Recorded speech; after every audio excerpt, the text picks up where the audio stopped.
Assalamualaikum warahmatullahi wabarakatuh. Perkenalkan, saya Iqbal Fi'i sebagai pemateri 1. Saya Nikomah Dewani sebagai pemateri kedua. Saya Nilo Putu Febianti sebagai pemateri ketiga. Oke, untuk mempersingkat waktu, mari saja kita langsung masuk ke pembahasannya. Assalamualaikum warahmatullahi wabarakatuh. Kami akan membahas kasus tentang Fuzzy Inference System Madani. Di sini ada 4 macam yang akan kita bahas, yaitu yang pertama, Fuzzy Inference System, yang kedua, metode Fuzzy Madani, yang ketiga, contoh soal, dan yang terakhir, pembahasan. Langsung saja kita ke pembahasannya. Yang pertama, Fuzzy Inference System.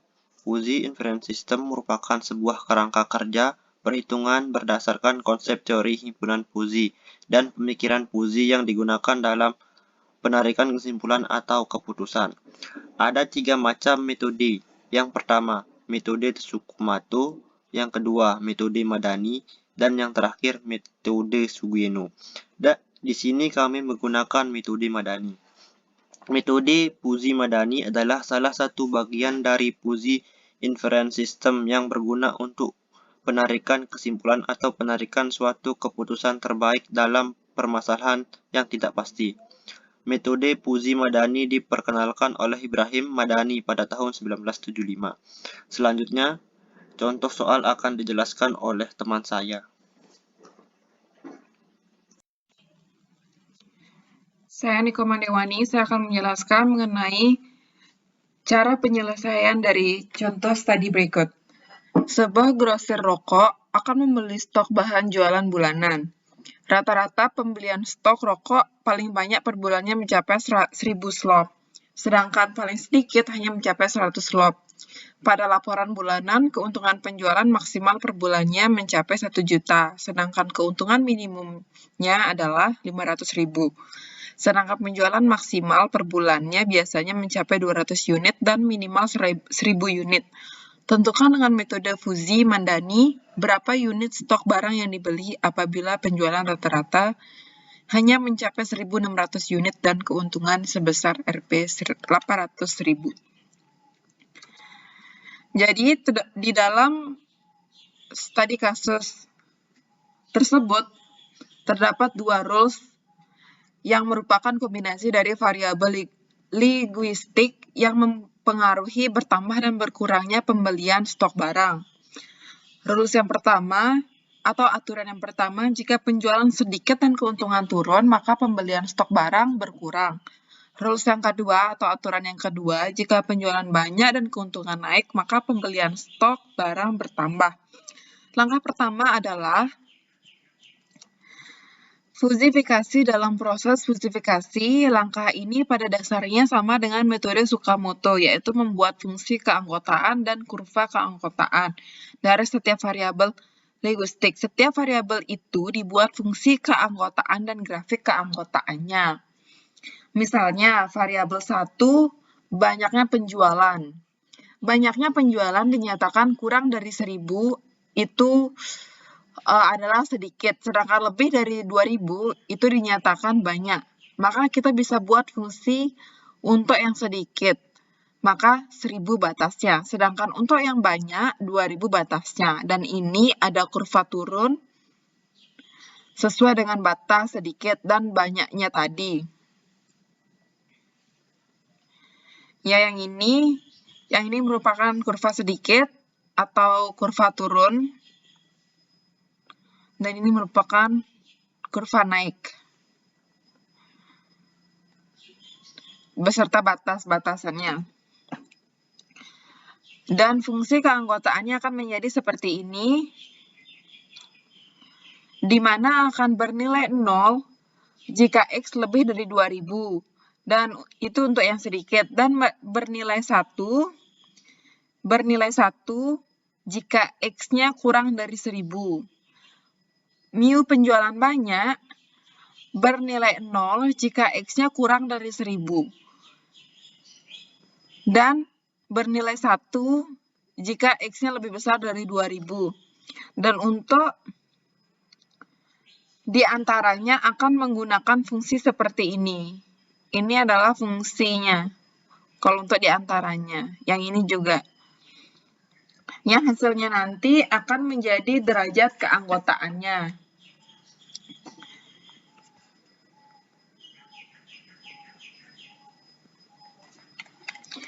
Pertanyaannya, berapa stok barang yang dibeli apabila penjualan rata-rata hanya mencapai 1.600 unit dan keuntungan sebesar Rp800.000?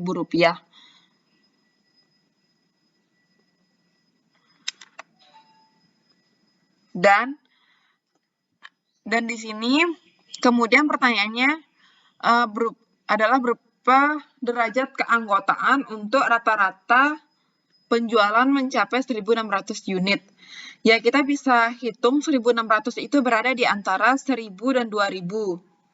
Jadi ini 1.600 berada di antara 1.000 dan 2.000.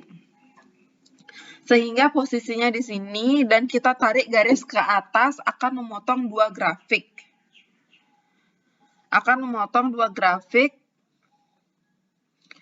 Grafik yang sedikit dan grafik yang banyak. Nah, jadi titik perpotongan inilah yang nanti akan dicari. Berapa titik perpotongan sedikit dan berapa titik perpotongan banyak. Dan kita bisa gunakan rumus untuk mencari mu sedikit dan mu banyaknya, yang ini. Kita bisa masukkan nilai-nilainya di sini.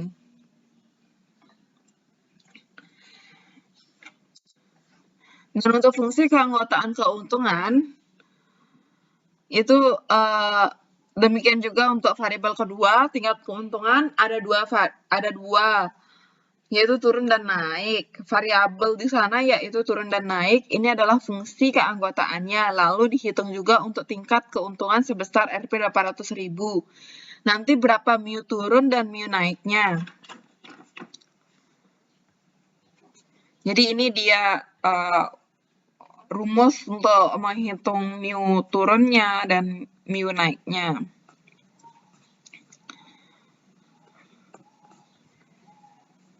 Untuk mu untung turunnya, dia akan bernilai 0 jika X-nya itu lebih besar dari 1 juta. Dan ini untuk fungsi di antaranya, dan bernilai 1 jika X-nya kurang dari 500. Untuk mu untung naiknya bernilai 0 jika X-nya kurang dari 500. Dan ini untuk fungsi di antaranya, dan bernilai 1 jika X-nya lebih besar dari 1 juta. Fungsi keanggotaan pembelian, ini untuk banyaknya stok barang. Juga sama dibuat rumusnya, tapi tidak perlu menghitung karena ini nanti yang akan dicari dengan metode Mandani. Berapa stok barangnya, sehingga kita cukup menentukan fungsi keanggotaannya untuk pembelian berkurang dan pembelian bertambah.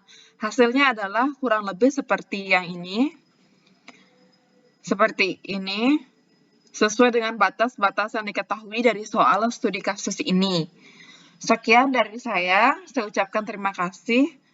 Dan penjelasan selanjutnya akan dijelaskan oleh teman saya bernama Niluh Putu Febianti.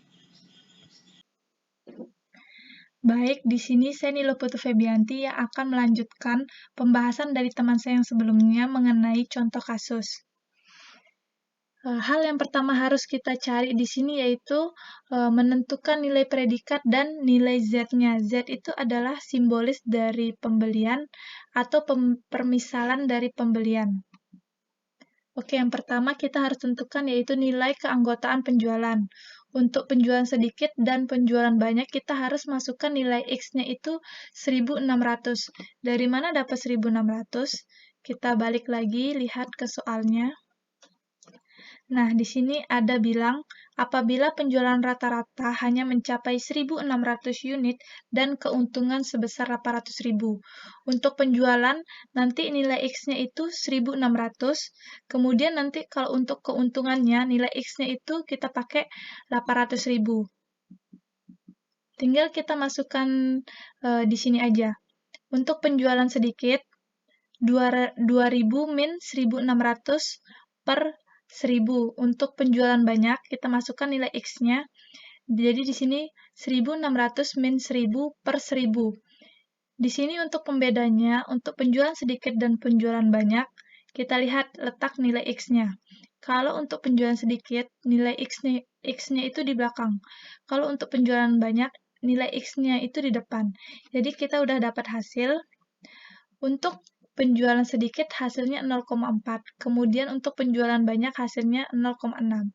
Kemudian setelah kita mendapatkan nilai dari penjualannya, kita lanjut untuk mencari nilai dari keanggotaan keuntungan. Sama seperti sebelumnya, yang membedakan hanyalah nilai X-nya aja. Kalau untuk keuntungan itu kita ganti nilai X-nya itu menjadi 800.000. Jadinya di sini nanti 1 juta min 800.000 per 500.000 hasilnya nanti 0,4. Kemudian untuk untung naik hasilnya 0,6. Oke, kita udah dapat nilai keanggotaan penjualan dan nilai keanggotaan keuntungan. Selanjutnya dari hasil tadi kita implikasikan dengan rule 1 dan rule 2 atau aturan 1 dan aturan 2. Untuk aturan pertama, jika penjualan sedikit dan keuntungan turun, kemudian pembelian stok barang berkurang. Di sini kita mencari nilai predikatnya untuk penjualan sedikit dan untung turun. Di sini kita lihat ada min ya. Kenapa ada min di sini? Karena simbolnya itu pakai N. Makanya di depannya ada min. Kita tinggal masukkan aja hasil dari penjualan sedikit di sini adalah 0,4. Kemudian untuk untung turun 0,4, maka untuk rule pertama atau aturan pertama menghasilkan 0,4. Kemudian di sini ada rule kedua, jika penjualan banyak dan untuk keuntungan naik, maka pembelian stok barang bertambah. Jadi di sini penjualan banyak dan untung naik. Pakai min juga karena di sini dia pakai simbolis N. Untuk penjualan banyak hasilnya 0,6, untung naik juga 0,6, maka hasil dari rule kedua adalah 0,6. Kemudian untuk pembelian pertama atau Z1 dari himpunan pembelian berkurang. Di sini kita dapat 1000 min Z per 900 sama dengan 0,4. Dari mana dapat rumus seperti ini? Kita lihat grafiknya. Nah, di sini sudah kita lihat grafiknya untuk pembelian berkurang 1000 min Z per 900. Kemudian untuk pembelian bertambah, nanti Z-nya di depan, min 1000, min 100 per 900. Kita lihat lagi di sini. Ini dapat 0,4 karena pembelian berkurang. Kalau pembelian bertambah, berarti dipakai 0,6. Tinggal dimasukkan aja setiap angkanya. Untuk kita cari nilai Z-nya berarti 1000 min Z per 900 sama dengan 0,4. Ini karena dia pembagi, kalau pindah ruas ke kanan jadi dikali, maka hasilnya 360. Ketemu Z1-nya 460. Sama seperti Z1, Z2-nya juga tinggal kita cari nilai dari Z2, hasilnya itu 640. Maka nanti fungsi keanggotaannya menjadi seperti ini. Kalau dia 0,4, maka Z-nya kurang dari sama dengan 460. Kalau dia 0,6, Z-nya itu lebih besar sama dengan 640. Jadi, dari sini dapat disimpulkan untuk metode Fuzzi-Mandani ini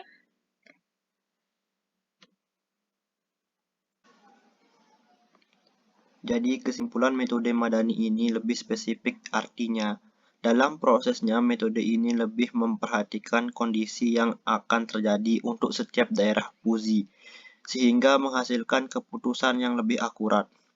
Selain itu, metode ini sangat mudah dimengerti oleh manusia. Terima kasih.